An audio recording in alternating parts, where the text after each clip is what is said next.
Introducing the challenger, representing the Street Profits from Chicago, Illinois, weighing in at 232 pounds, Montez Ford!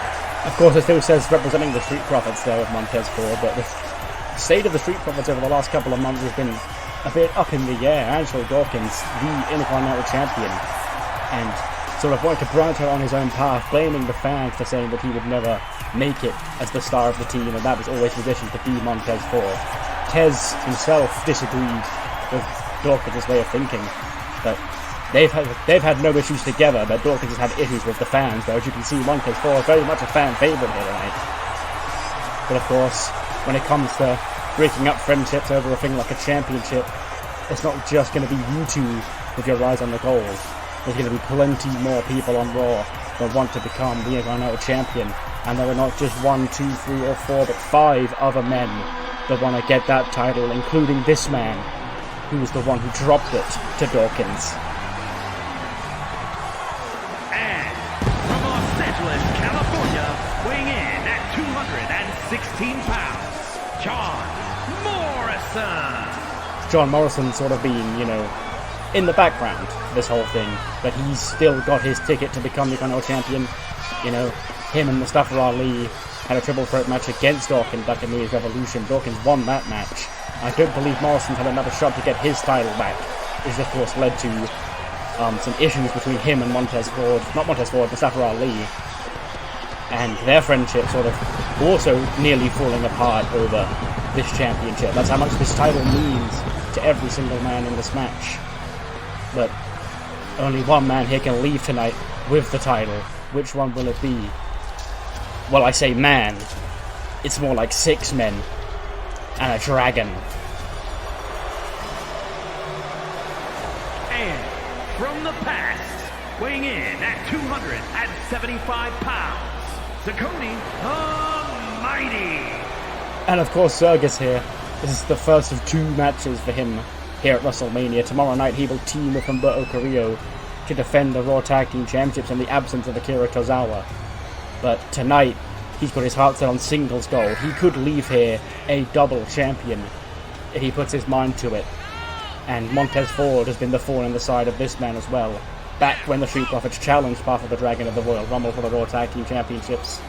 And Montez Ford, costing Zergus the chance to be in that fatal 4-way back at the Elimination Chamber. Montez Ford got in that match and took the pinfall, might I add. And Zergus feels like he should be the champion right now, if not for Montez Ford. Whoa. Cheers, please. Rather rude by Master Gable. And from Minneapolis, Minnesota, weighing in at 202 pounds, Chad Gable, the resident idiot of Raw. But don't tell him I said that, because he'll tell you if he's got a 4.0 GPA, but he's just been an irritant to everybody in this match. Which he does have points when he says he wants to become the Intercontinental Champion. All these personal petty squabbles are getting in the way of that championship and its prestige. He wants to restore it to what it once was.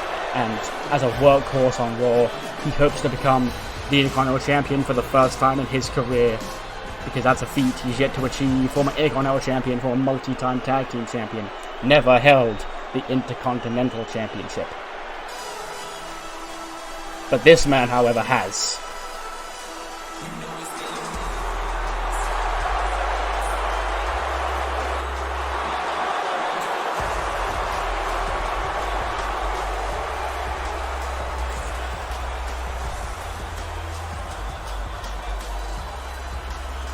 And from Chicago, Illinois, weighing in at 182 pounds, Mustafa Ali!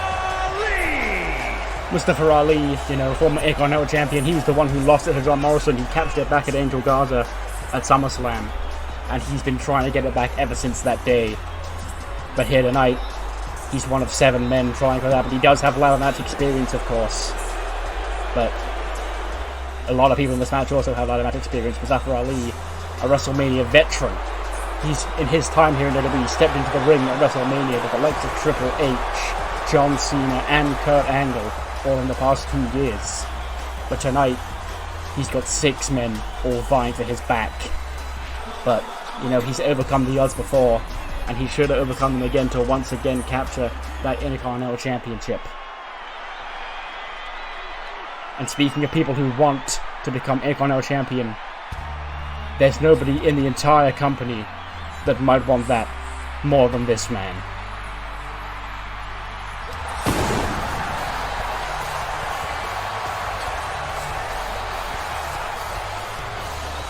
And from Dublin, Ireland, weighing in at 267 pounds, the Celtic Warrior, Sheamus!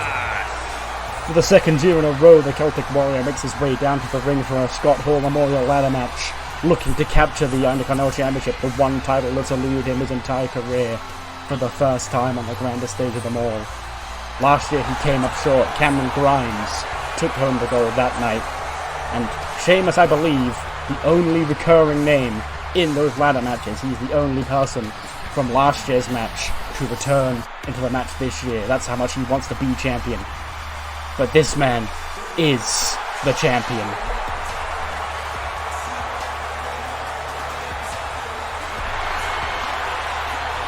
Angelo Dawkins, draped in Bengals colours, his beloved hometown team, here on the biggest singles match of his life.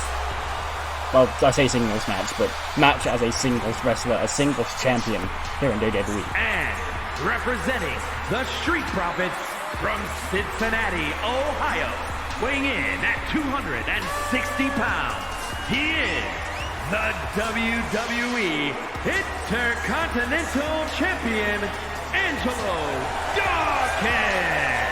The Intercontinental Champion is Angelo Dawkins, still representing the Street Profits, still with that Street Profits vibe. Like I said before, he's a bit of a conflicted man right now. He's mouthing off to the crowd here at the grandest stage of them all, saying, "You told me that I was the second best in this tag team. Well, I'm about to prove you dead wrong here tonight."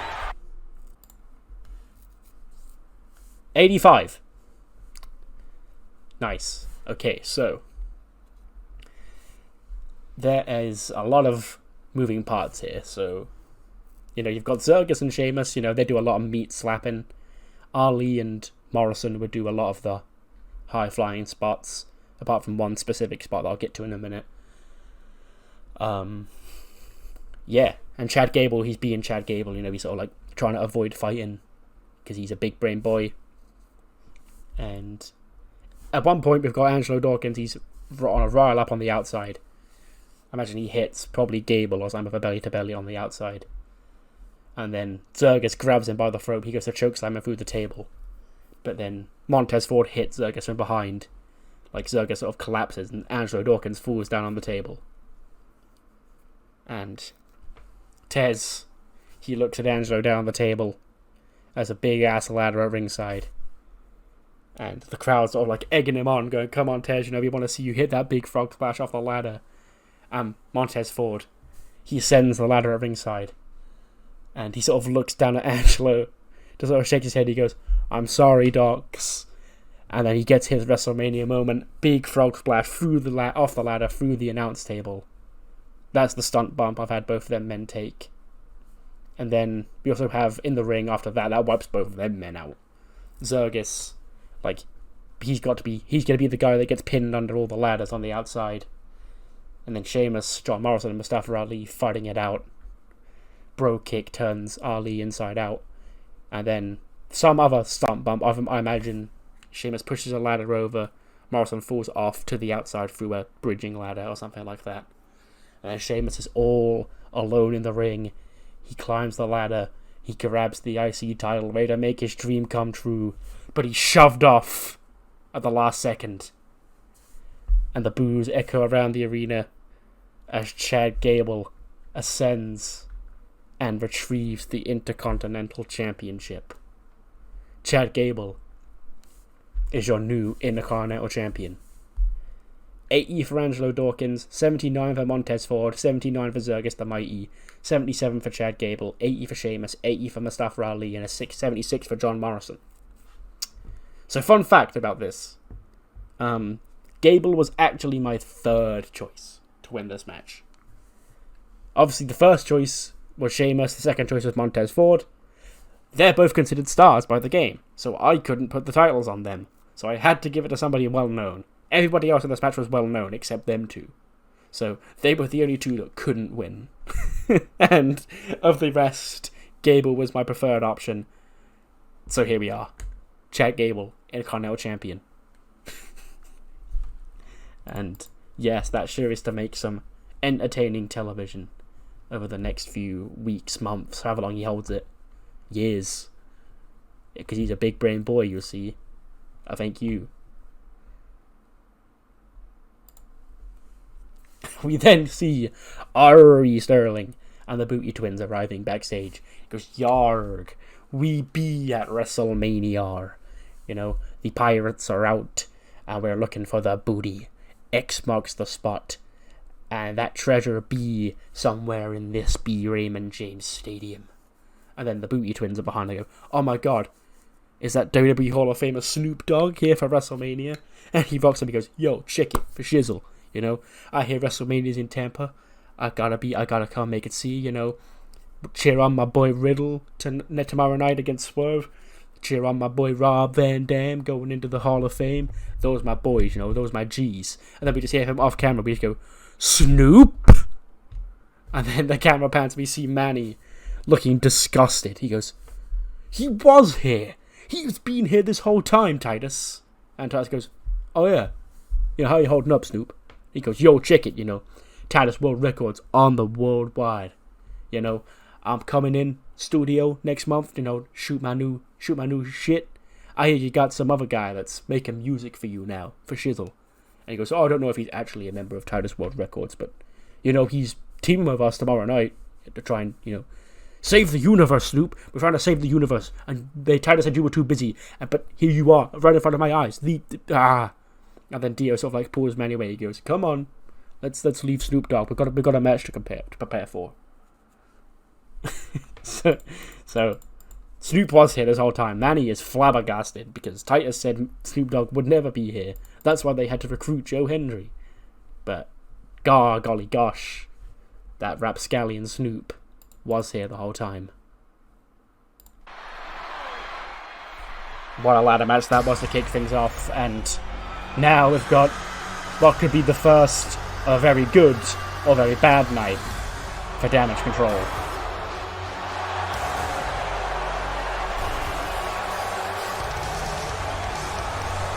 Surprisingly confident look from Dakota Kai. Is scheduled for one fall, making her way to the ring, representing Damage Control from Auckland, New Zealand, Dakota Kai! We've got to wonder how much of Dakota Kai's confidence here tonight is genuine and how much of it is fake confidence, because she has been haunted, for lack of a better term, by Asuka these last 6 weeks. The Empress of Tomorrow yet to physically appear in front of Dakota Kai tonight, but they're set to go one-on-one here tonight after months of animosity.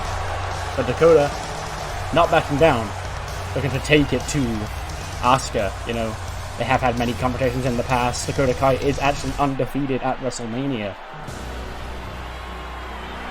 but she's not faced this woman.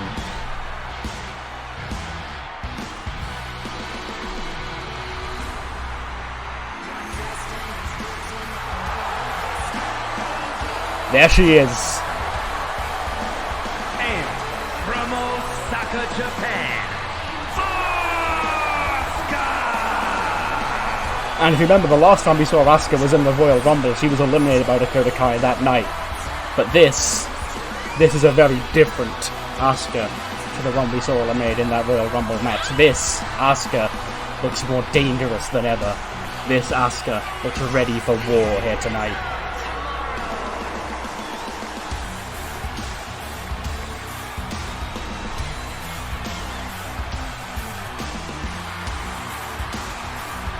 Asuka, of course, not had the best of luck at WrestleMania, yet to win a match by pinfall or submission at WrestleMania. She won the Battle Royal last year.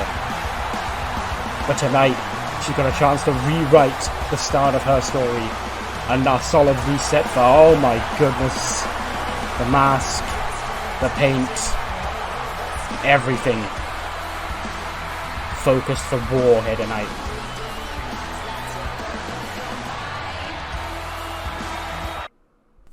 Okay. So, I'll have to explain this match before I discuss anything about it.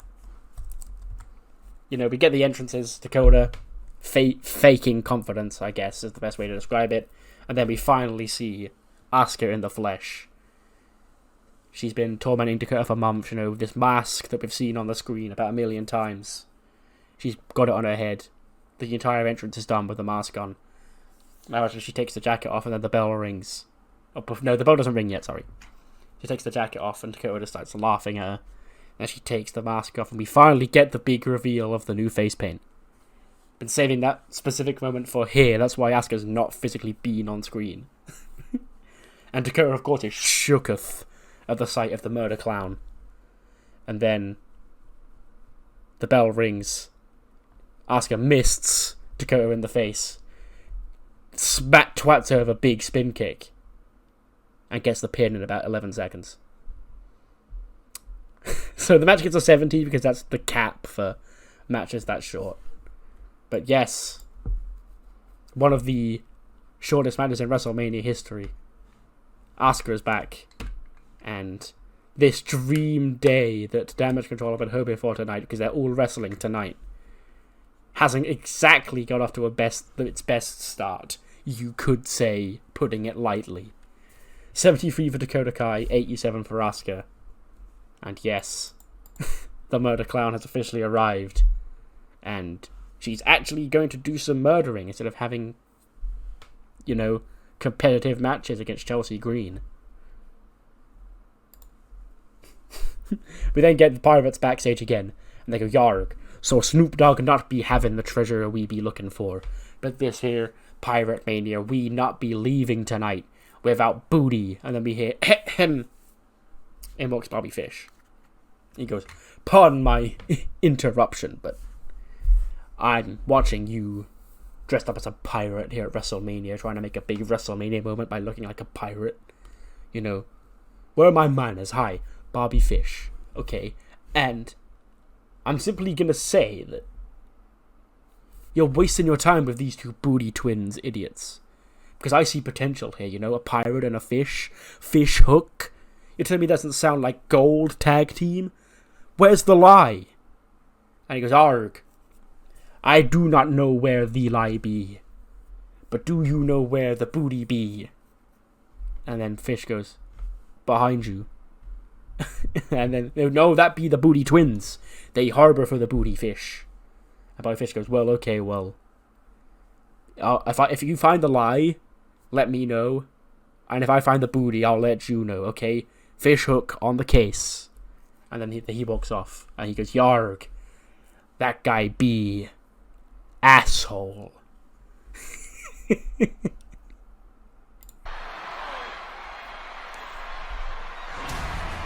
Well, here we go from a rather short affair to what could be. Contest is a tag team match set for one fall and is for the SmackDown Tag Team Championship.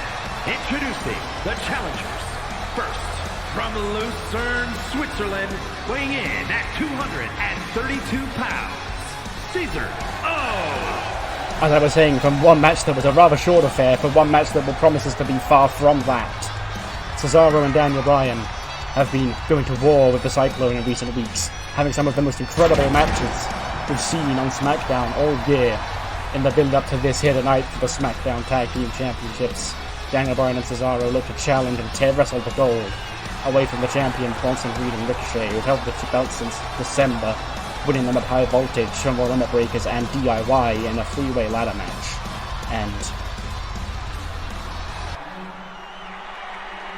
we're back at WrestleMania. And his partner from Aberdeen, Washington, weighing in at 210 pounds, Daniel Bryan. It has been 9 years since that man performed the miracle, became the Miracle Kid, and won the WWE Championship in the main event of WrestleMania. And tonight, he's looking to capture a whole new championship with one of his best friends in this entire business by his side, that being Cesaro. And of course, Daniel Bryan, you know, most literally 24 hours ago, went to war with Bronson Reed, actually losing to Bronson Reed in that match. Bronson Reed had come into this match with a pinfall victory over both the challengers in singles competition. And of course, if he can repeat that tonight, the Cyclone will keep a hold of the SmackDown Tag Team Championships. But it looks like we have the hometown favourite here. The crowd has made their decision. And whenever Daniel Bryan's in a match, you know he's the fan favourite. One of the most beloved WWE superstars of all time. Can tonight he bring home championship gold once again for all of his fans around the world?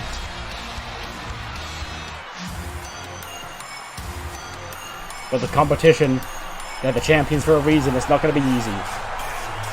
And at a combined weight of 520 pounds, they are the SmackDown Tag Team Champions, Bronson Reed and Ricochet, the Natural Disasters. And of course, the lightning-fast hurricane of Ricochet and the tsunami of Bronson Reed make up the Cyclone. And they have been dominant, former Raw Tag Team Champions as well. Last year at WrestleMania, they were going face-to-face with each other. A year later, they're back together. And they're looking to take down two of the very best here in the entire company to keep a hold of their prized possessions, that being the SmackDown Tag Team Championships.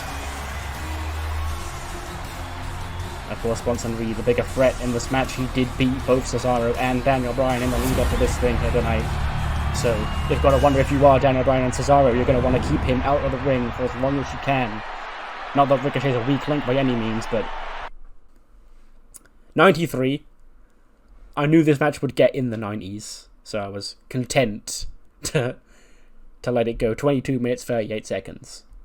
93 is, banger. So, in the build-up to this, Bronson Reed has been the biggest threat. He pinned Daniel Bryan, yesterday, and he pinned Cesaro the week before that. But I think one of them beat Ricochet. I think it was Bryan who beat Ricochet. So yeah, they've all had bangers. They've all scored blue ratings, and of course this match scores a blue as well. And yeah, Bronson Reed, the big man, he's isolating. But Cesaro's there, he gives him them uppercuts in the corner. And then I imagine there's a spot where he gets him in position for the swing. And then he looks around at the crowd like he's going to go swing Bronson Reed, but Ricochet flies in and kicks him off to the chorus of boos. Because I imagine the Cyclone would have to play heel in this match.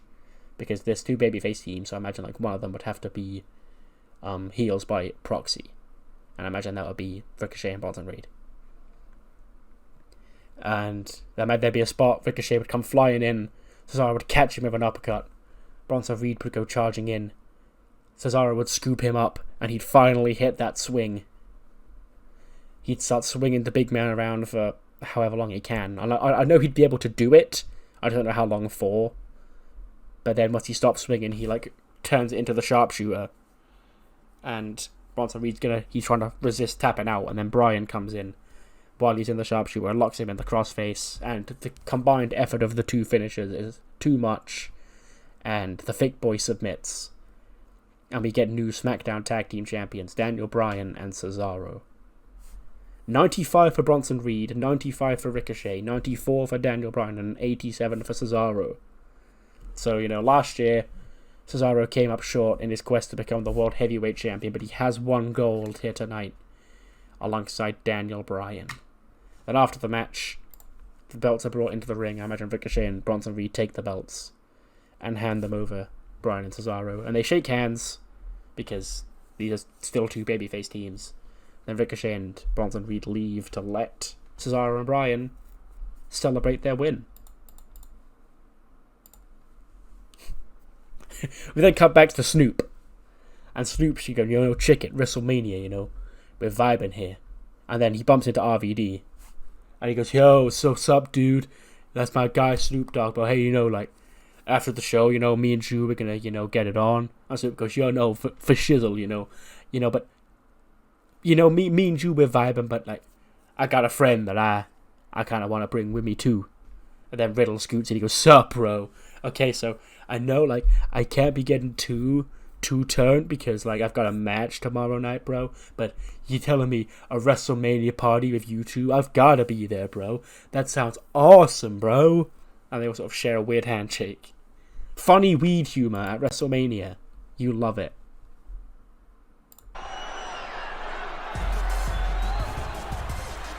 It's boss time here in Tampa. The following is scheduled for one fall, making her way to the ring from Boston, Massachusetts, the Boss. Now you see Sasha Banks, a WrestleMania veteran, you know, returning with a sort of new look after Rhea Ripley took her out all those months ago back in November, and her ring gear is now inspired by an idol of hers, the late Hana Kimura, of course. And can tonight she channel that energy to pick up the victory over one of the most dominant women here in the entire company. A woman who main evented WrestleMania last year. Of course, Sasha Banks not had a fair share of her bad WrestleMania moments either. She retired Mickie James, who's going into the WWE Hall of Fame last year at WrestleMania. With two of the very best in the business about to throw it down here in a personal grudge match.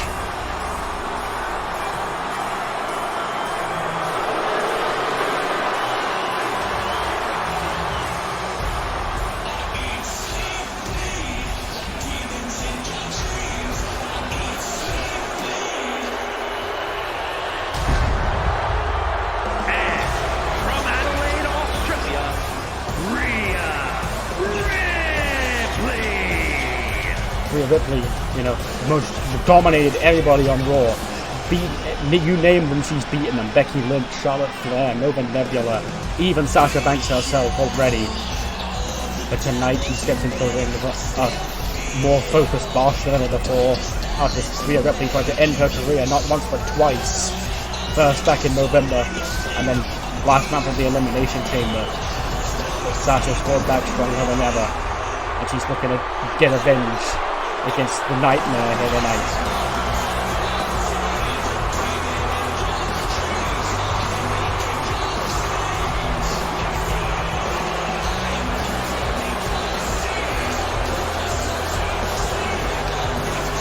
Rhea Ripley herself, no stranger to the WrestleMania spotlight. Her fourth straight WrestleMania match, and she's wrestled Charlotte Flair, who won the Battle Royal 2 years ago, and last year she main evented, beating Becky Lynch for the Raw Women's Championship. 88. Sure. Apparently there was not enough psychology, which apparently Rhea Ripley is terrible in this game. But whatever. 88 is still a good match. Rhea Ripley and Sasha Banks. Feud brewing back to November, when Sasha was written off TV because she had to go shoot a movie or another series of The Mandalorian or something. And then Rhea writ her off by beating the fuck out of her. She came back in the Elimination Chamber. Rhea tried to kill her off again inside the Elimination Chamber after Sasha had eliminated her by roll-up after about 10 seconds. And here we are tonight.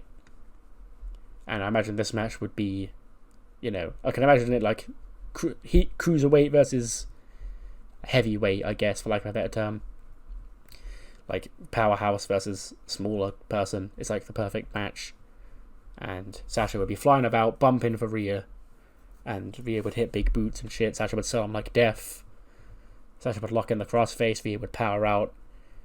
Sasha would go for she'd try and hit the new finishing move. You know, whatever I called that. You know, the pinfall move she does in real life now. But Rhea counters it. Okay, well, the actual spot is like she gets her in position for that glory bomb position. And then as she turns around, Rhea lands on her feet and like scoops her straight up into a riptide. And then, because I know Sasha would probably take it better than anybody else ever, apart from maybe Zelina, you know, she's getting Dommy mum pinned. 1, 2, 3. You're welcome for that visual, but like, yeah, Sasha would fold up in the pin. And Rhea Ripley picks up the victory here tonight. So, she's not 3-0 because of that fucking real life Charlotte loss. God fucking damn it. Since in this series, she's 3-0 at WrestleMania. 83 for Rhea, 93 for Sasha. So yeah, that is the perfectly middle ground there. So yeah, we take that. Nice match. here for WrestleMania. Can't really ask for more, to be honest. Especially when you did one women's match that went a minute earlier on. We then see earlier today Chase U arriving at Tampa. Because they're here and they're seeing all the sights of Tampa. They're checking out the WrestleMania Superstore. And Fia's got her big suitcases. And she's going to try and buy... Oh my god, Mr. Chase, need to get all the WrestleMania merch. To commemorate this Chase U World Tour. They're going to take a group photo outside the front of Raymond James Stadium. And then the Miz and Grayson Waller walk by and they went, what is happening here? Okay? You people thinking that you're going to get a WrestleMania moment? You don't deserve a WrestleMania moment. Let me tell you who deserves a WrestleMania moment, hey? It's me, The Miz. I deserve a WrestleMania moment, okay? Why am I not on this show? That's a crime. Okay? You can have fun winning your little battle royal. I've got more important things to do. I'm not going to celebrate being at WrestleMania like a little fanboy, because I've been here too many times to count. Which is why it's such a disgrace that I'm not on this year's show. That's right, lad, you Miz. Yeah. Once this all said and done, Grayson Waller and The Miz gonna have a WrestleMania moment you're never gonna forget, lads. You remember that? And they walk off. And Andre Chase is like, assholes. Anyway, group photo time. They all hold up their Chase U, and then they take the photo finally.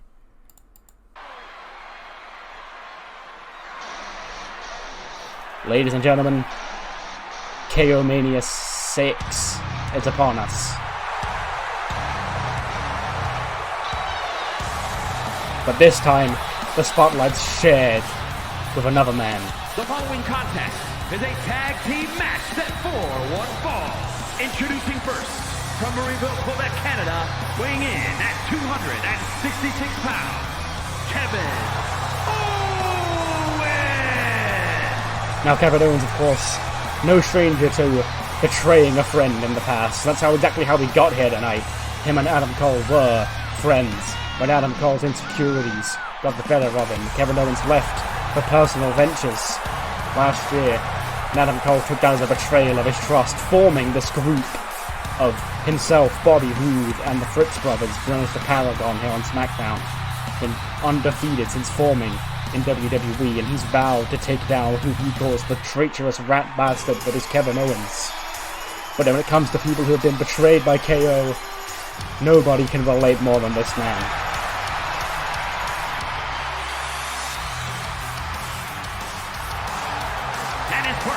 From Montreal, Quebec, Canada, weighing in at 212 pounds, Sami Zayn! Sami Zayn returned to the aid of Kevin Owens, not because he was ready to forgive the man who stabbed him in the back so many times, but because of a moral justice that he sees as the right thing to do with the Paragon taking him down, because as much as he may not trust him and Kevin Owens are thick as brothers, and Adam Cole and the Paragon are going about things the wrong way. So tonight, Kevin Owens and Sami Zayn once again back together. WrestleMania here tonight, looking to stop the Paragon, maybe once and for all.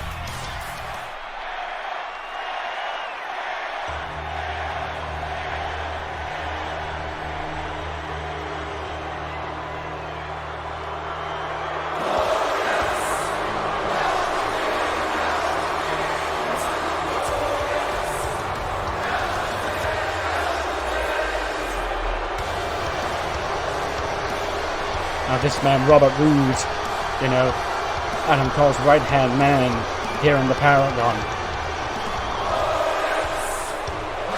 And representing the province from Toronto, Ontario, Canada, weighing in at 235 pounds, the glorious Robert Roode! A very glorious entrance here for Bobby Roode, but of course, as we know, he does not come alone. Opening the pathway for this man. The province from Panama City, Florida, weighing in at 200 pounds, Adam Cole. That man, Adam Cole, the mastermind behind this whole thing. He recruited the Fritz brothers, he recruited Bobby Roode, to form what he knows as SmackDown's new supergroup, because he was tired of, as in his words, getting backstabbed by people like Kyle O'Reilly and Roderick Strong and Bobby Fish, and now Kevin Owens. He needed to form his own group, a group that he knows owe their life to him and their careers to him. And here tonight, Bobby Roode teaming with Adam Cole, fresh off Kevin Owens and Sami Zayn. You know, they beat the Fritz brothers the last time we saw them team up, the first team to do so in WWE. They're on SmackDown a couple of weeks ago. But Adam Cole, you know, considers himself a storyteller, looking to end one of the greatest stories in the history of this business. That of Kevin Owens and Sami Zayn.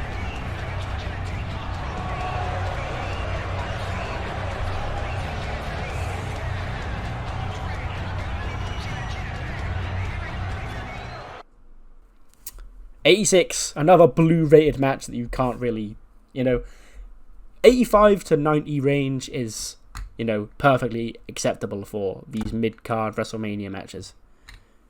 Apparently I had a tendency to drift. Psychology on this game is fucked, man. Like, it never used to be like this. Like, even in this exact save, it just suddenly seems like this game has decided that 88 is actually an awful psychology rating. Like, this is 13 minutes called in ring. Kevin Owens, Sami Zayn, Bobby Roode, Adam Cole. There just isn't a lack of psychology there. Anyway, Paragon versus KO and Sami. And yeah, goes 13 minutes, you know, a lot of history here between, well, not really Bobby Roode, but everybody else. Sami Zayn realigning with Kevin Owens, not really quite forgiving him, but he knows it's the right thing to do to save him from the Paragon. And then the finish, Bobby Roode's in. He's going to hit Sami with a glorious DDT. Kevin Owens stuns him. He rolls to his corner, tags in Adam Cole. And Bobby Roode rolls to the outside. And then Cole gets in the face of Kevin Owens. He goes, huh? Why don't you do it? Pull the trigger, huh? He's right there, Kevin. You know, this is your WrestleMania moment. I know that you want to do it because you are a scumbag. And that's what you do. You stab your friends in the back. Just like you stabbed me in the back all those months ago. Sami, pull the trigger on him before he could do it to you. And then both Owens and Zayn sort of look at each other and then look back at Adam Cole. Kevin Owens stuns Adam Cole. And then he sort of stumbles into the corner. Haluva kick. And Sami pins Adam Cole 1, 2, 3. Kevin Owens and Sami Zayn pick up the win. 93 for Sami. He actually scored the highest in the match. I forgot how good he was because I didn't use him for so long. 86 for Kevin. 89 for Cole. And a 78 for Bobby Roode. Which is, you know, fine. This is actually the first time they've lost the Paragon, that is. And I want to save it for this big moment here. KO Zania in the mid-card. Just like we all want it. In real life. We then get Adam Pearce. He's getting ready to watch because the next match is going to be the franchise battle. Utami versus Bianca. Where the winner is the Women's Division's franchise player. And their winning brand gets first pick in the draft.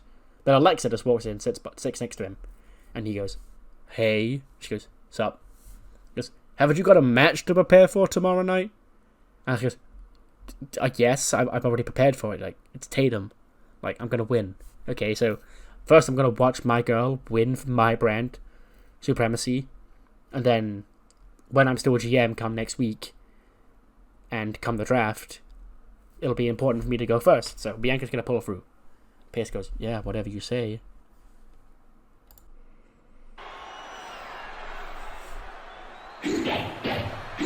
It's time for brand warfare. The following is scheduled for one fall. Making her way to the ring from Knoxville, Tennessee, Bianca Belair. Now, in a very short time, Bianca Belair has found herself becoming, in many ways, Miss WrestleMania. Now, 2 years ago, she main evented, won the SmackDown Women's Championship against Sasha Banks. Last year, she beat Charlotte Flair. She's racking up impressive wins. You could argue she's already this Women's Division's franchise player. But one woman who's got one thing to say about that is Utami Hayashishita. Raw versus SmackDown. Franchise battle on the line. Winner becomes the Women's Division's franchise player and wins their respective brand. The first pick in the upcoming draft. and also immunity from the draft themselves, because they will technically be the first picks for their brand in the pool. And for Bianca Belair, as we said, 3 years she's become one of the highlights of the event every single time. But for the first time in Utami's young career here in WWE, she steps into a WrestleMania ring. It was WrestleMania in Dallas last year where Utami made her choice. Signed as one of the hottest free agents in the company of the Royal Rumble. She made her choice back at WrestleMania in Dallas to sign with SmackDown.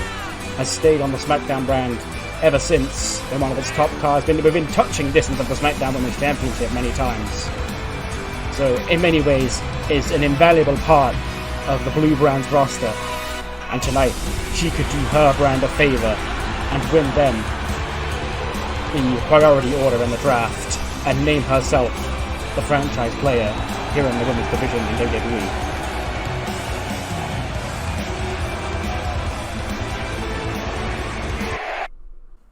'87, again, this probably could have been better if Utami wasn't injured, and apparently if there was more psychology in your match.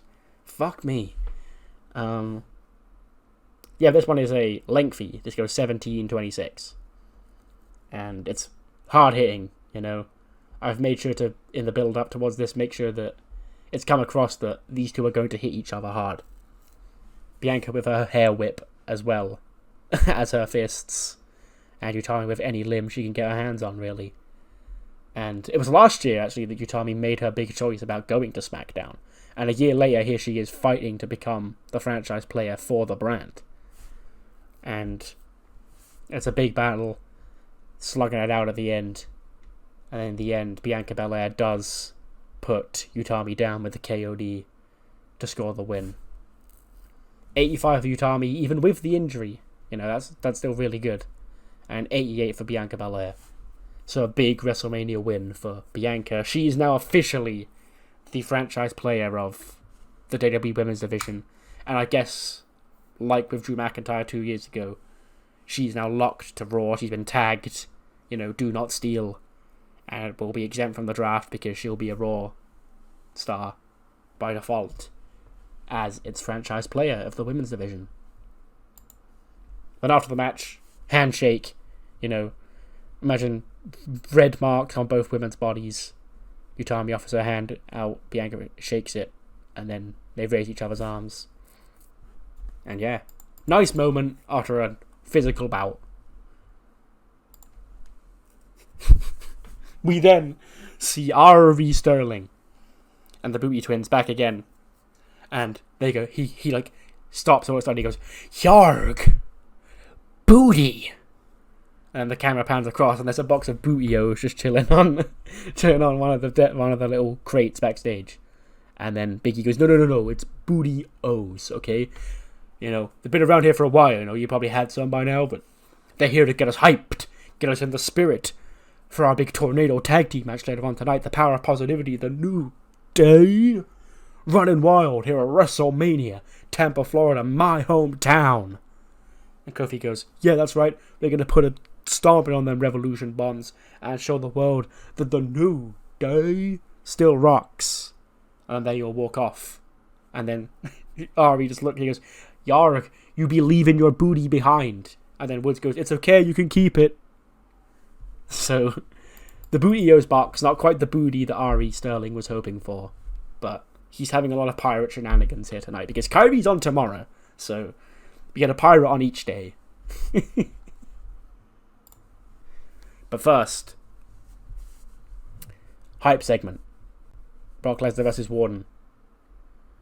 And yeah, this has just been fighting each other since the Rumble. It's time to find out who of these two titans is going to come out on top.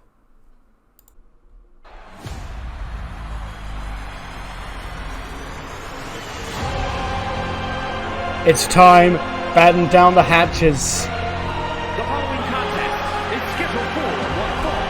Making his way to the ring from Cleveland, Ohio, weighing in at 267 pounds, the Warden. I don't think that ring is going to be able to contain what we're about to witness. Two absolute Goliaths about to go to a very personal war out of respect. You see, the issue with Brock Lesnar and Warden goes back to the Royal Rumble. Brock Lesnar getting angry at Warden for taking his spot in the Royal Rumble. And Lesnar would hold on to that. He'd cost Warden that United States Championship he'd held for 7 months since SummerSlam. Back at No Way Out at the hands of Swerve Scott. And then WWE Hall of Famer Batista, we saw inducted last night, would come out. He'd tell Warden, you know, Brock Lesnar doesn't respect you, and Brock Lesnar would respect you more if you were to do one thing emphatic, and that's lay me out. So Warden did lay out Batista with that Powerbomb Symphony. And now here tonight, him and Brock Lesnar about to finally battle for respect. One man refuses to be denied, while the other man, you know, ever the confident gentleman Brock Lesnar is, you know. So we're going to see right now if Warden has what it takes to put the beast down, or if Brock Lesnar was correct in his assessment of the former United States Champion. It's always a big fight feel when you hear that riff.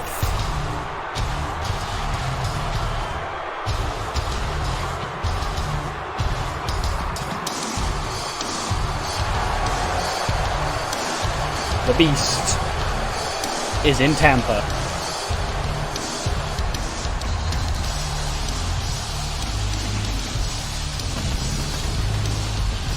And his opponent from Minneapolis, Minnesota, weighing in at 295 pounds, Brock Lesnar! You know, I said it before and I'll say it again. Whenever you see that man walk down the ramp at WrestleMania, you know, for lack of a better term, poop is about to go down. And tonight, nothing's going to have gone down quite like this. The entire arena may not be enough to contain these men. You might want to reinforce the ring, because nothing is going to stop Warden from proving that he deserves Brock Lesnar's respect, and nothing's going to stop Lesnar from doing what he does best, and that's destroying opponents on the grandest stage of them all, and proving why he was the man to defeat the undefeated Duke of the Undertaker at this very event. To prove why he is the man to be multiple-time world champion. Proved it once and for all why he is the Beast incarnate.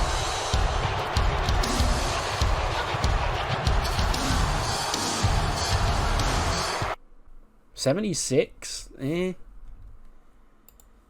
What was the matter with this? Lack of psychology, lack of selling. Yeah, okay. Okay, so I am so glad I did what I've done here. And I'll explain what that means at the end. So Brock and Warden, 11 minutes 29 is apparently too long. And yeah. But you know, they're beating the fuck out of each other. And that's what they've been doing in the entire build-up.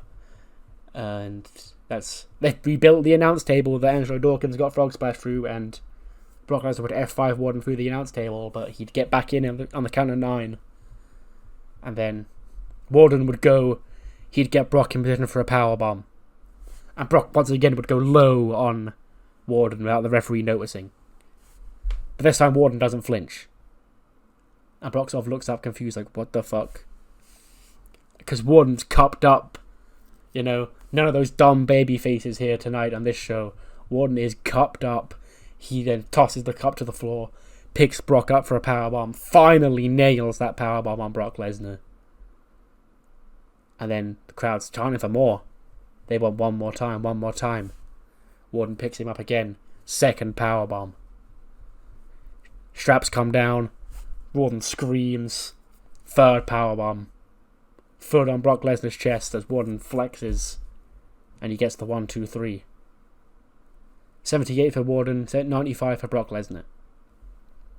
So, as I referenced earlier on, I said, I'm so glad I did what I did here.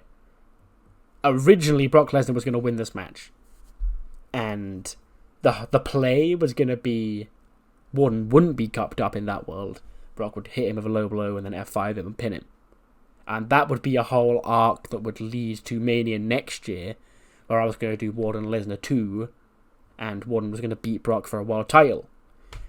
That ain't happening anymore after I've seen this match rating. So I can say that out loud right now, because after seeing this rating here, that ain't fucking happening. Because fuck that. So yeah, the finish changed to Warden beating Brock clean. And I don't know if that's going to be Brock's last match or not. It might be. Depends if he leaves in real life. If he leaves in real life, then I probably won't bring him back. But I don't think he will leave in real life, so I probably will end up booking him again at some point. Semantics. But yes, for Warden, I guess his long-term story may have been damaged a bit, but this is definitely a better short-term game for him anyway. And he stands tall over Brock Lesnar at WrestleMania. Talk about earning a man's respect.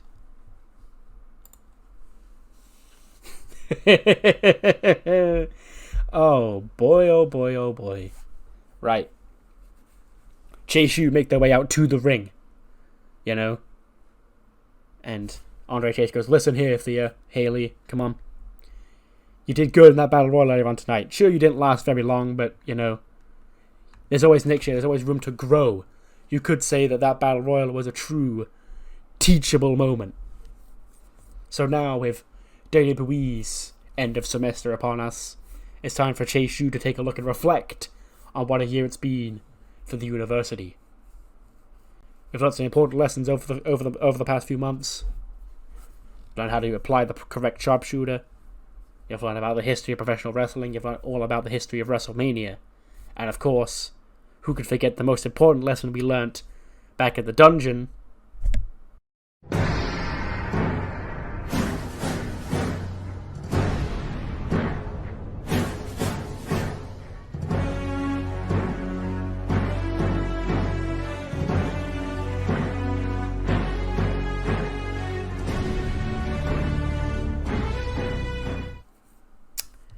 Out comes Goldberg.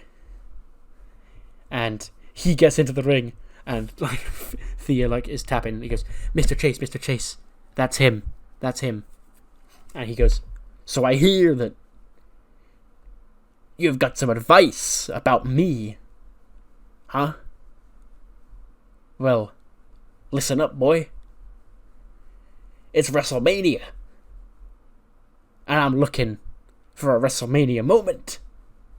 Because Goldberg's back. And the question must be asked, Mr. Chase. Who's next? And he goes, Bill, listen here, you know, I was only kidding, but I said that we learned to stay away from Goldberg. I'm actually a big fan of yours, you know. I think Brett's he may be still a bit holding a grudge against you, but I think you're great, you know. I was a big Goldberg fan growing up, and I think that my students could learn a lot from you, okay? Shane here, he already does the spear, just like you. I came to play, there's a price to pay. Time for you to get down on your knees and pray. Say goodbye to the good old days. They're never coming back. Out comes the Miz and Grayson Waller, and he goes, my, oh my, oh my, oh my, what am I looking at? Chase U and Goldberg, but not the Miz? Huh? Not the Miz? Okay, so, here's my thing, okay? You want a WrestleMania moment? Bill? Huh? You want to know who's next? Huh? Well, I say, come and take it. And he goes, that's right, lad, the Miz is going to whip your ass. Because Grayson Waller and the Miz are going to make a WrestleMania moment that everyone's going to be talking about. Huh? And that may end up coming at the expense of you when the Miz whips your ass, Bill. And then Miz sort of looks back at Grayson Waller. Because, like, what is he not going to help Miz? Miz is going at it alone, apparently. And Grayson Waller's like, come on, Miz. I got you, Mike. I got you back. And the Miz slides into the ring. And he gets in Goldberg's face. And Goldberg spears the fuck out of the Miz. And then he spears the Miz again. And then he gets the Miz up for a jackhammer. But he turns around and Chase U are there, cheering him on. And then instead of hitting the jackhammer, he puts the Miz back on the floor. Like, standing up still. And he holds him there. And then, bang, Shane Reynolds hits a spear on the Miz. And then Bodie picks him up. And they hit the Fratliner on the Miz. And Andre Chase grabs the bucket and goes, WrestleMania, that right there was a true teachable moment. Thank you, Mr. Bill Goldberg, for your lessons here today. And then Goldberg raises Andre Chase's arm. So, I wasn't going to actually do Andre Chase versus Goldberg. Because that's a very, very, very silly match to do. But I needed to have some kind of payoff to, the stay away from Bill Goldberg bit that Bret Hart said. So, they, met Goldberg, and turns out he's not too bad after all. Because he helped them beat up The Miz, and Grayson Waller sort of stood on the outside watching.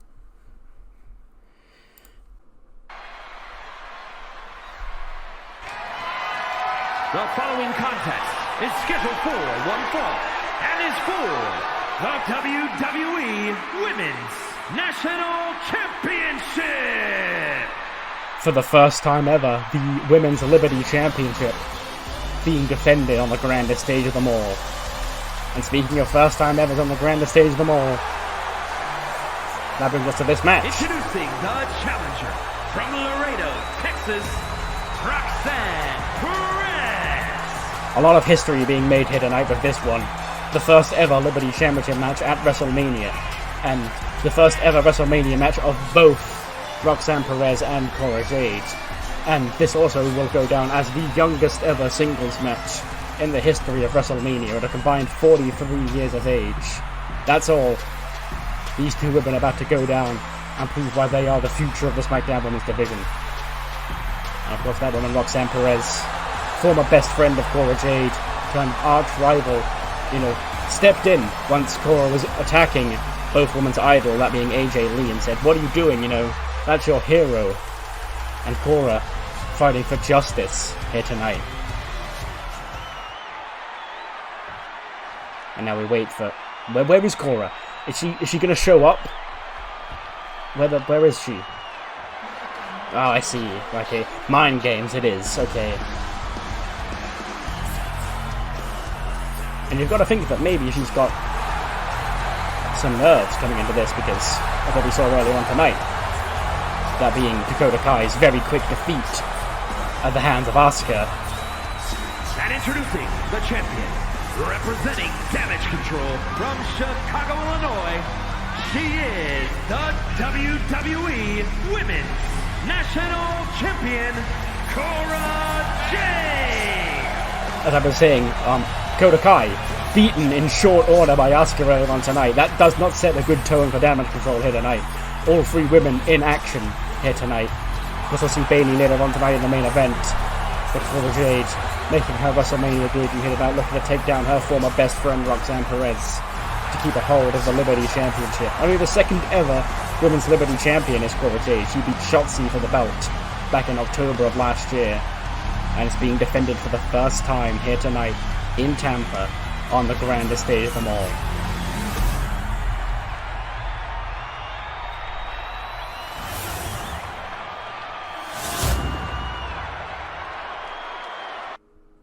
Uh, 72 for this is actually pretty good. Okay, why again? I'm scripting all these matches, but apparently my road agents are shit. Tyson Kidd, what you doing, man?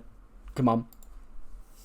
But yes, it's the second Damage Control match of the night. And I meant to look this up before today, but I'm assuming this might be the youngest match in WrestleMania history, like singles match, at a combined age of, 43?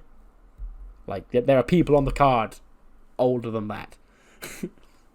And that's how old they are combined, so, yeah. Anyway, this match goes 11:57. They didn't really have the psychology to go that long, so I knew it wasn't going to be that great. But I wanted to time these realistically, and I felt like this would get a fair bit of time. And Cora would try and put Roxy down. It's like, you're my friend, you're supposed to be my friend, huh? Why can't you just be happy for me? Why have you got to try and break me out of a problem I don't even have? Because I'll put you down, you're going to be the loser.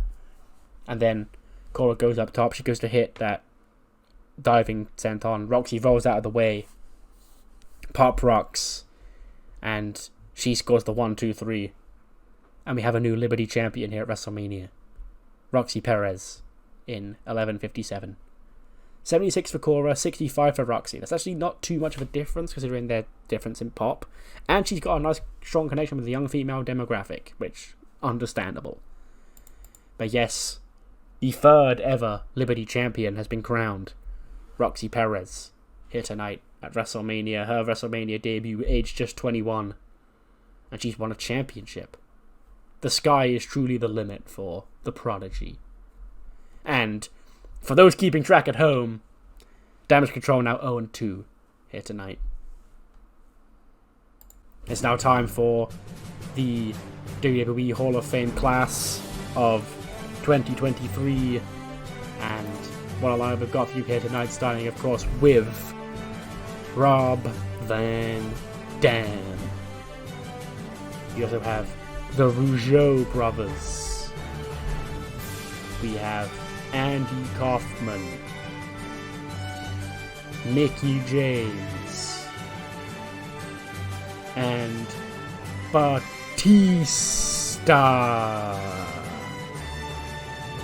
So we finally get Batista in the Hall of Fame. He's the headliner. I'm not doing Ray. Yeah. So, big day it is. Batista, Mickey James, Hogan was teasing the Rougeaus in real life, so fuck it, stick them in there.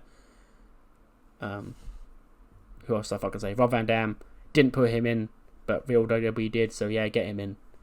And then Andy Kaufman, of course, as the celebrity inductee, like real life.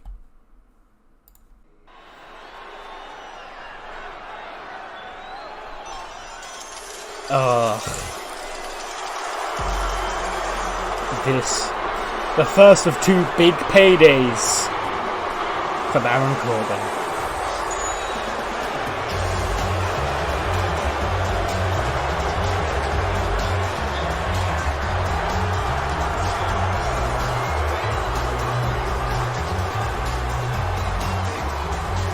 The following is a tag team match set for one fall. Introducing first, from Kansas City, weighing in at 275 pounds, Happy Corbin! Baron Corbin, you know, never a good time when you see him making his way down to the ring, but he's very quickly become what we like to call a bag getter here in the business, with him and his new tag team partner and allies in just working together to make as much money as humanly possible, and that's led to Corbin getting 2 matches here tonight. This one, and tomorrow night he'll be in the Andre the Giant Memorial Battle Royal. But it's a return to WrestleMania for JUFF, JARRETT. And his partner from Nashville, Tennessee, weighing in at 225 pounds, the Outlaw, Jeff Jarrett. And Jarrett, of course, taking Corbin under the ring. Corbin was struggling. Corbin was completely bankrupt. He was begging for money for the longest time. Jeff Jarrett said, no, you've got potential. Me and you, we can make money together in this damn business. And that starts with tonight, when Jeff Jarrett's picked a rivalry, picked issues with an old friend turned foe of his, that being AJ Styles. 2 men that go way back together. And AJ's looking to shut Jarrett up once and for all here at Tampa at WrestleMania.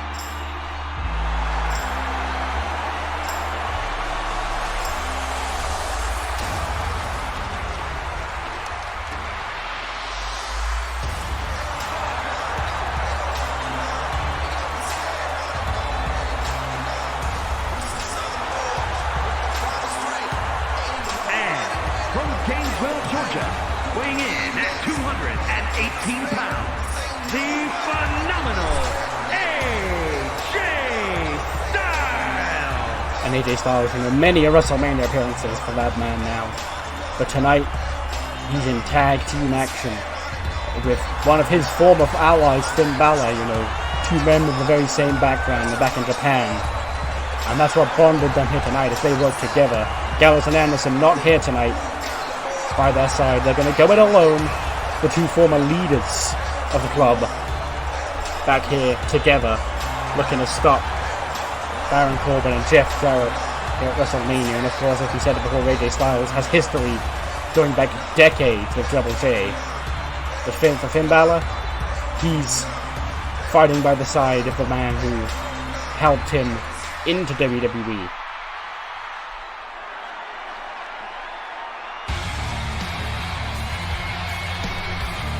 And here comes the Prince.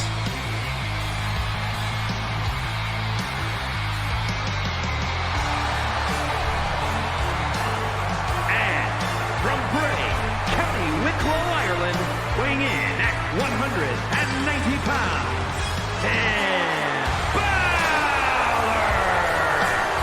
Last year, that man Finn Balor walked into Dallas as the World Heavyweight Champion. This year, he walks in side by side with a brother, that being AJ Styles, and he walks in with a grudge and a chip on his shoulder. Baron Corbin and Jeff Jarrett, of course.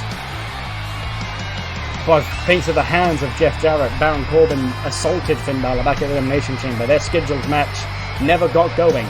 And that's when AJ Styles was traded over to Raw in exchange for Sami Zayn. He made the save for his good brother. Leading to this here tonight. A chance to silence all doubt.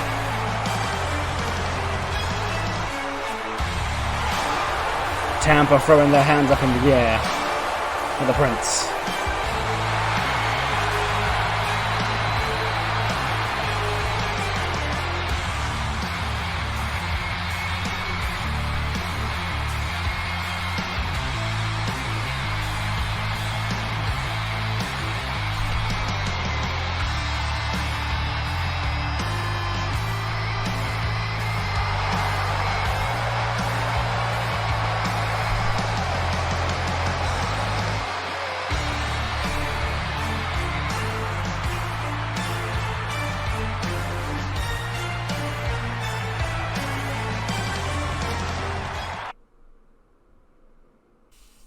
$71. Again, your standard Jeff Jarrett got 42, fuck's sake. But this appeared to be dampened by, injury. Finn Balor sustained a damaged neck. I don't know if that's a long-term neck injury. It's not a broken neck, so could always be worse. But, match only goes 8:51. It's all I had for Finn and AJ this year, unfortunately, but, silly little feud, silly little mid-card WrestleMania match. And it is Finn Balor and AJ Styles who pick up the win. Obviously, AJ putting Double J down with a Styles clash. Just like old times. But this time there's no world titles on the line, it's just a tag match at WrestleMania. 83 for AJ, 81 for Finn, 78 for Corbin, and a 42 for Jeff Jarrett. But yes, probably could have been better than 71 if Finn didn't damage his neck. Those damaged things, those injuries are very vague. So I don't know if that's going to be like, oh, he's working through a damaged neck, or if that's going to take him out for a couple of months. It could be either or.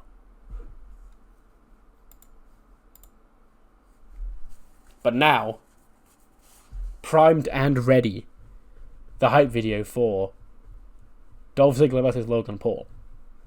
This could be a show-stealing match, I think it only went, I didn't give it too much time, because obviously the game would say it fell apart, because Logan Paul's got no psychology. But I'm hoping I can get a good rating here, something in the blues, hopefully.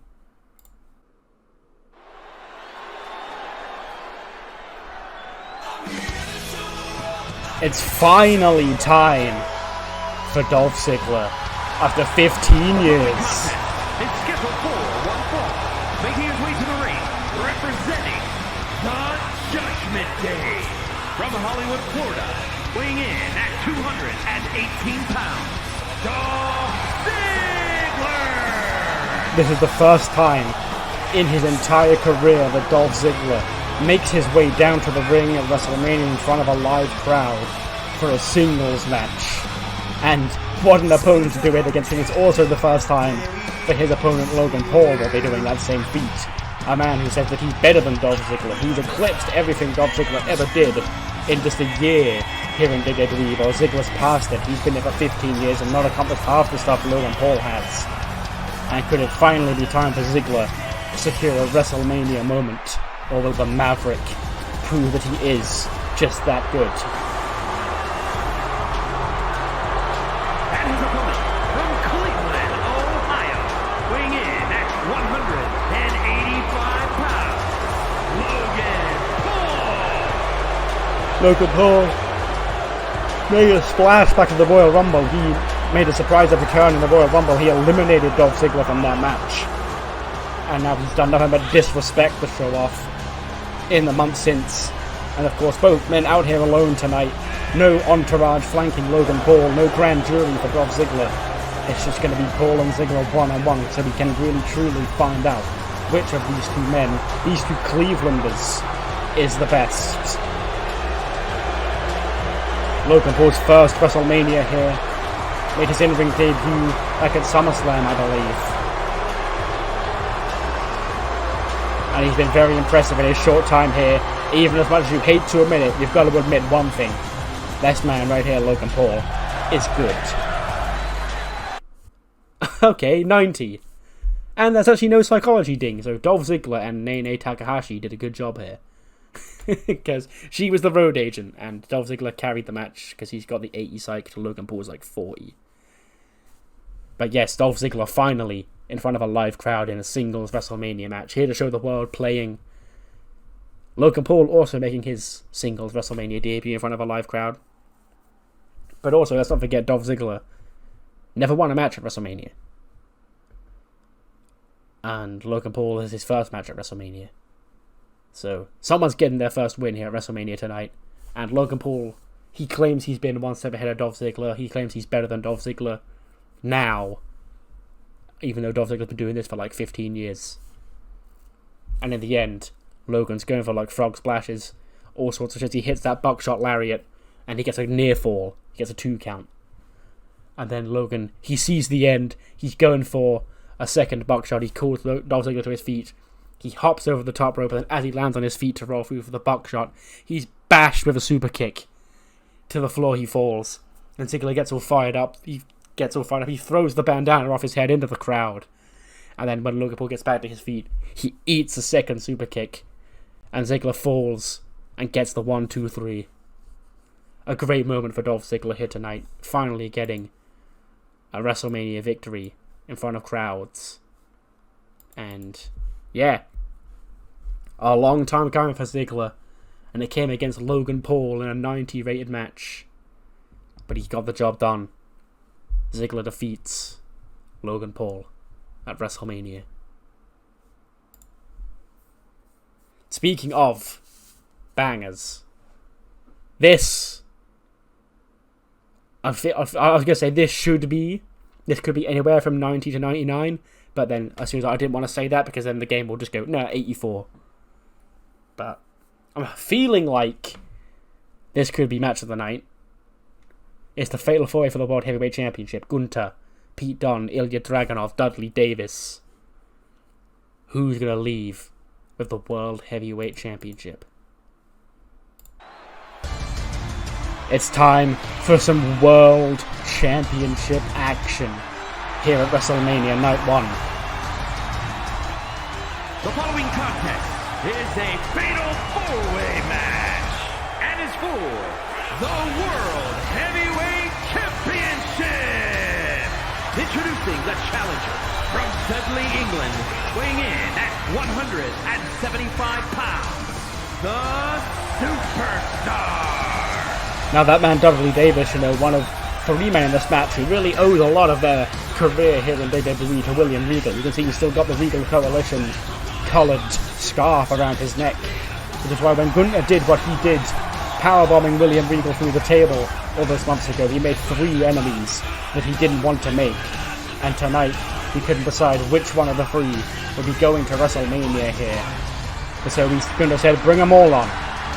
I'll fight 1, 2, or 3 men. So all 3 men here tonight, including Dudley Davis here, get the shot to become the World Heavyweight Champion. So of course, when it's Fatal 4-Way rules, Gunther does not have to be pinned or submitted to lose the championship. And when you've got 4 hard-hitting wrestlers like these 4, it's going to be one for the ages.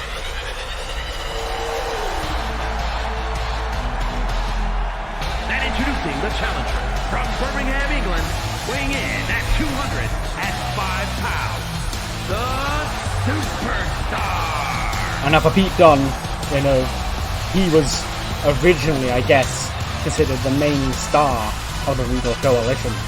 he was the one who was looking to break out until Gunther and his crew Blitzkrieg joined forces with the Regal Coalition, and William Regal sort of took Gunther in as his top guy. But now Pete Dunne looks to prove here to wrong everybody wrong and take that World Heavyweight Championship and prove that he is good enough to be the World Heavyweight Champion. He will be the first English-born World Heavyweight Champion. We know William Regal sat at home watching. He doesn't care who wins, whether it be this man, Pete Dunne, or Dudley, or even Ilja Dragunov. As long as Gunther loses, that's all that matters for Regal.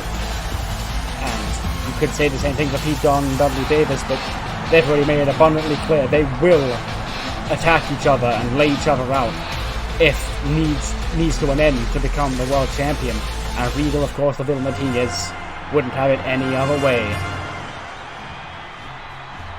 Now it's time for the Mad Russian to make his way down to the ring. And this man has been one of the most impressive people here in WWE over the last few months, earning his way into this championship match by just putting on such an epic match with Gunther, like an Elimination Chamber, came so close to becoming the World Heavyweight Champion. And introducing the challenger from Moscow, Russia, weighing in at 187 pounds, Ilja Dragunov. Dragunov was originally a member of the SmackDown branch of the Regal Coalition, but then he traded over to Raw with one purpose, and that was to beat Gunther's ass. And he did just that despite not winning the championship like Elimination Chamber, but he does have one last chance here tonight. But he's got 3 men to beat and not just one, but numbers are but a pesky thing to a mad Shah like this man, who will go through an entire army if he has to get the job done. The crowd conducting along with Ilja Dragunov. Could tonight be his night that he breaks out and becomes the new World Heavyweight Champion? Again, I keep saying it, there are 3 other men to beat, and that is not something that can be overstated.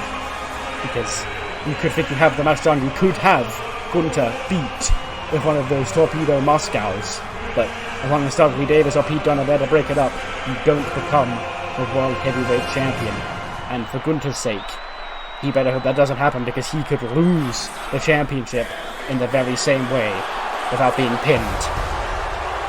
And not being pinned is basically this man's MO. And introducing the champion, representing Imperium from Vienna, Austria, weighing in at 297 pounds. He is the World Heavyweight Champion, Gunther! And Gunther, of course, won that championship back at the Royal Rumble, pinning Drew McIntyre to become the champion after months of dominance. This man, Gunther, has taken one entire pinfall loss his time here in the WWE main roster. That was to Brock Lesnar last February. So, and a very emphatic year. Rather, poetically ends with him as the World Heavyweight Champion, defending against 3 former allies turned bitter rivals. 3 men he's got incredible history with. All 3 men have wrestled Gunther. All 3 men have had incredible matches with Gunther. Some of the best matches we've ever seen here in WWE. So you take all 4 men, stick him in one ring. Well, ladies and gentlemen, what we're about to see, for lack of a better term, is going to be carnage. All for their World Heavyweight Championship.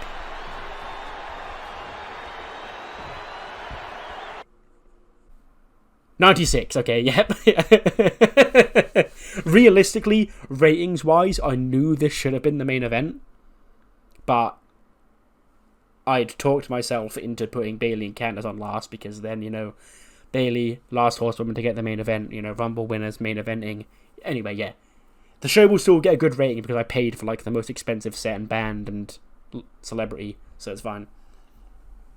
We go 22 minutes 32. And apparently there was a lack of psychology from that. But yes, it's Gunther, Ilja Dragunov, Pete Dunne, and Dudley Davis. You can imagine how fucking sick this would be.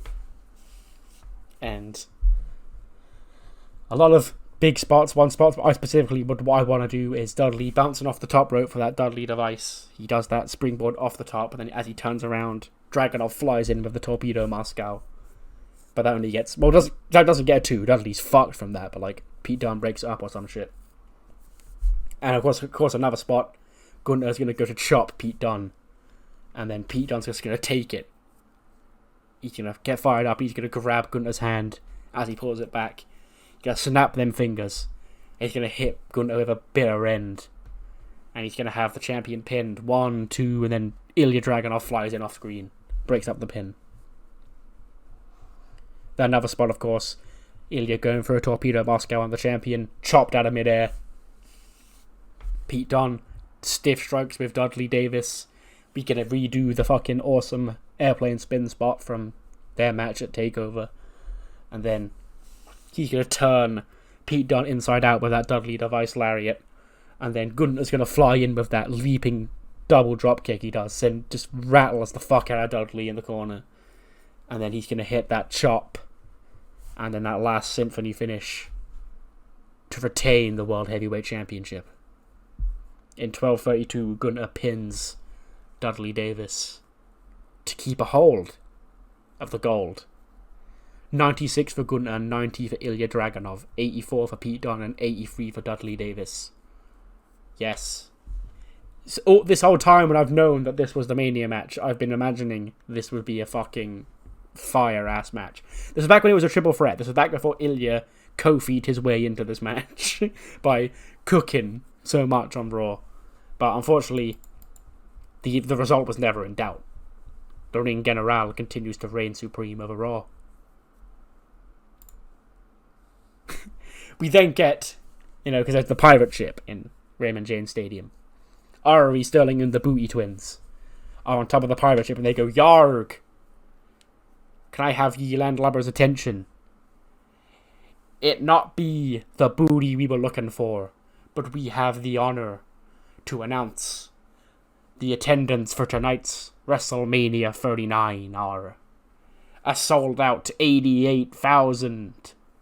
And then Pyro goes off. I don't know the exact number. TEW's telling me 88,000 in the southeast. But yeah, however many they actually fit in the stadium. And he goes, "But we all know we'd be looking for booty. And speaking of booty..." And then we hear, "Oh, Tampa! Don't you dare be sour. Clap for your world-famous 10-time champs and feel the power." Oh, WWE Universe! Don't you dare be sour! Clap for the greatest thing going and feel the power! It's a new day, yes it is! And speaking of booty, here comes the Booty-O's.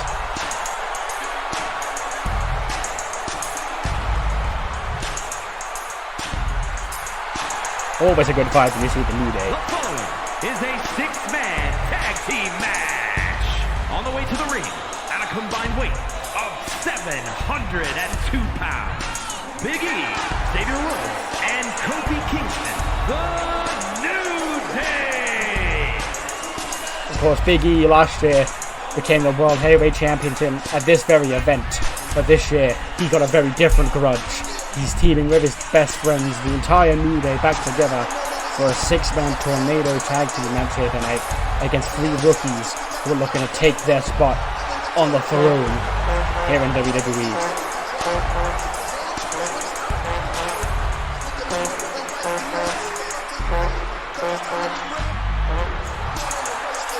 Great playing of the trombone by Xavier Woods there. And now, it's the New Day's turn to once again make WrestleMania memories. So here's the statistic. Kofi Kingston and Big E have both won 1 match at WrestleMania. That was last year for Big E, and he became the World Heavyweight Champion. And Kofi Kingston back in 2019, a Kofi Mania. Xavier Woods yet to get a win. And of course, the debut here at the Grand Save for more for all 3 of these brash young men. And their opponents, at a combined weight of 838 pounds, Retribution! There you see, in the middle, Buster Gates leading Nebo Barnes to his right, and Rufus Hamilton to his left. They're known as the Revolution. They debuted late last year, taking out LA Knight. They were Seth Rollins' hand-picked allies inside War Games, and now they're looking to continue their ascent, their rapid ascent to the top of the company, by looking to take down possibly the greatest trio in the history of the company. The stats up there for the New Day: 10-time tag team champions, 2 world champions, Intercontinental champions, United States champions. You name it, the New Day have won it. And that could be the Revolution's future in WWE. Starting tonight. Starting now. 80. Again, sure, nice cool down match before the main event. But it is still kind of wild, you know. And the Revolution and the New Day have been back and forth, you know. Biggie beat Nebo Barnes. But other than that, they've been one step ahead of the New Day this entire time. And the match goes 13:45. It's Tornado, so it's all over the place, which makes it even more hectic. And in the end, Buster Gates puts Kofi Kingston down with a Rochambeau. And the Revolution once again, decisively and finally, put this to bed and beat the New Day 3-on-3. 85 for Woods, 77 for Kofi, 85 for Big E, 64 for Rufus, 63 for Nebo, and a 79 for Buster. Yes, the Revolution will indeed be televised or streamed on Peacock, and it is the Revolution picking up the win over the New Day here tonight. First WrestleMania for all three of these men, certainly not to be the last. But New Day, they've not really had... I don't think Xavier Woods has ever won at WrestleMania. Because I know Kofi has. He won Kofi Mania and Big E won last year. I think those are the only 2 wins the New Day have at WrestleMania. So unless they're fighting for a world title, they ain't winning, basically.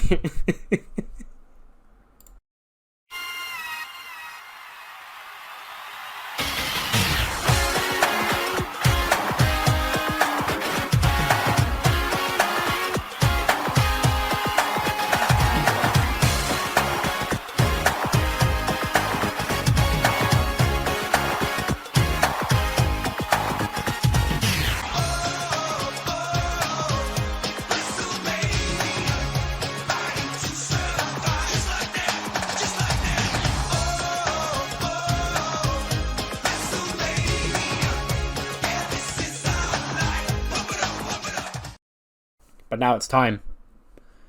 WrestleMania hype. The hype video is showing all the entire feud, how we got here. Candice's shock Royal Rumble victory. Her old friendship with Bayley to Bayley, you know, taking it easy against Thea Hale back in February and all that. Bayley's match with Kyrie. Bayley, of course, invading the Gargano household and traumatizing Baby Quill. Stealing his toys, giving his toys away to children in the front row at SmackDown. And then we cut. Johnny Gargano comes out. And he's there to introduce his wife for her WrestleMania main event. The following contest is scheduled for one fall and is for the SmackDown Women's Championship! It's main event time here on night 1. Kicking things off with the 2023 Women's Royal Rumble winner.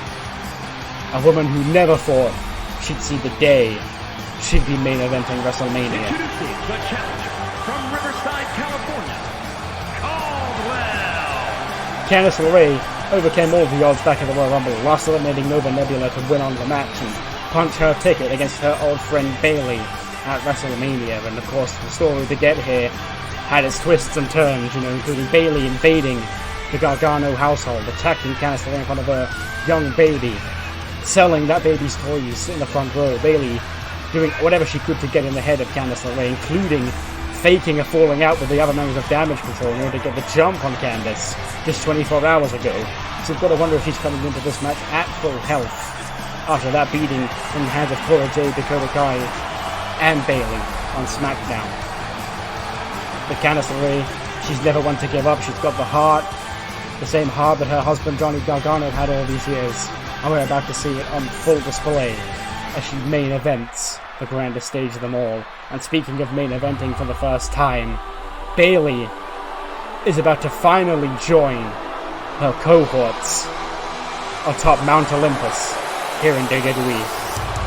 And introducing the champion, representing Damage Control from San Jose, California, she is the SmackDown Women's Champion, Bayley! Of course, something that Candice LeRae has made abundantly clear, Bayley yet to main event WrestleMania. This is her first ever women's main event at WrestleMania. And of course, the other 4 horsewomen have already been to the main event of WrestleMania. This is the first time for Bayley, and it's due to Candice LeRae's decision to wrestle her for the championship instead of wrestling Charlotte. So, in many ways, Bayley wouldn't be here tonight without Candice, but in many ways, Bayley was inevitable to make it to the main event of WrestleMania. And actually, she's wearing the greens, you know, her and Candice LeRae, of course, all used to be tag team partners. Last year, they challenged for the Women's Tag Team Championships at WrestleMania, and they wore the greens that night, so a little bit extra mind game for Bayley here tonight. But of course, a terrible night for the other 2 members of Damage Control, Cora Jade losing the Liberty Championship to Roxy Perez, and Dakota Kai getting completely destroyed by Asuka in their encounter. Bayley's hoping not to make the group go 0-3 here in the main event. Okay, 85, that's probably better than I thought. I was expecting, like, green 80s, like 84, 83. So, to get a blue, that's fine. I knew it wouldn't be better than the Fatal 4-Way, but again, I just wanted to main event with it. 16:37, the match goes. And Bayley's all alone. Actually, this time. Like, I know she was a dick about it on SmackDown yesterday, but, like, Dakota's fucked, and Cora's lost, so neither of them are out here. It's just Bayley and just Candice LeRae. We're going to find out who the real better woman is here tonight. And this is a spotlight new to both women. You know, Bayley's not main event of WrestleMania. The other 3 horsewomen have. This is her time to punch her name in history as a WrestleMania main event winner. The only women to ever main event and win WrestleMania are Becky, Rhea Ripley, and Bianca Belair. And one of these women will join them here tonight. And, you know, Bayley hits the Rose Plant, 1, 2, Candice kicks out. And she's like, come on, stay down, huh? You know, think of your kids, huh? Think of Johnny there, front row, you know? I imagine Johnny is front row with the baby as well. Imagine after he introduces her, he goes to sit in the front row. He goes, huh? Do they want to see you get beat, huh? More than this? They want to see you continue this beating? Smacks her in the face. And Candice finally snaps, she fires up, she starts firing forearms off at Bayley. She hits massive drop kicks, takes Bayley down, hits a lion salt, gets the 1-2 kick out. And it's like, oh my god. And then Bayley, she's like, what am I going to do? She takes Candice down again. And she looks around the crowd. And she smiles. And she's like, I know one way to put her down. Up hair goes into the ponytail. You know, a shade of Bayley throughout the years in this save. She means business. She's gonna go give that belly to Candice. But as she grabs Candice in for the hug, and she like turns her around, Candice lands on her feet, hits a neck breaker, and then hits a second lion salt. 1, 2, 3. Candice LeRae wins the main event of WrestleMania and is the new SmackDown Women's Champion. 84 for Bayley, 81 for Candice. You know, all those months ago when Candice was the Heat stand-in, her role was to step onto Heat and have good matches with the NXT girls. And I was like, you know, this is not feeling like a good use of Candice right now, but I kept saying, you know, trust the process and give it time. And now here she is. Johnny Gargano and the baby enter the ring. WrestleMania goes off the air. The wrestling standing tall. And Candice LeRae, the new SmackDown Women's Champion. Damage Control could have been the best night of their life. But instead, I guess the subtitle of WrestleMania Night 1 this year is Damage Control's worst day. They came in with 2 championships, 3 matches, left 0-3, and no titles left in their ranks. 95 rated show yet again because I bought all the special set and everything. Like, spent all the money I could because there was literally no reason not to. But if you think that was special, just you wait till tomorrow. Seth Rollins, Cody Rhodes, Roman Reigns, triple threat. Main event for the WWE Championship. 18 months worth of build behind that fucker. Charlotte Flair and Nova Nebula for the Raw Women's title. John Cena, Carmelo Hayes. Io Sky versus Kairi Sane. And of course, most importantly, the My Wrestling Academia Grand Finale. 10v10. Resistance versus our heroes. And I believe that's all from me today. So for the most important time ever, this is, Wrestle fucking Mania right now. Let me know what you thought in the comments below about this show. And hopefully, I'll see you next time for Night 2 of WrestleMania. The true season finale of Season 6 of the TEW 2020 Challenge Run. And our 6th night of WrestleMania booked in this TEW series. Fuck me. See you then.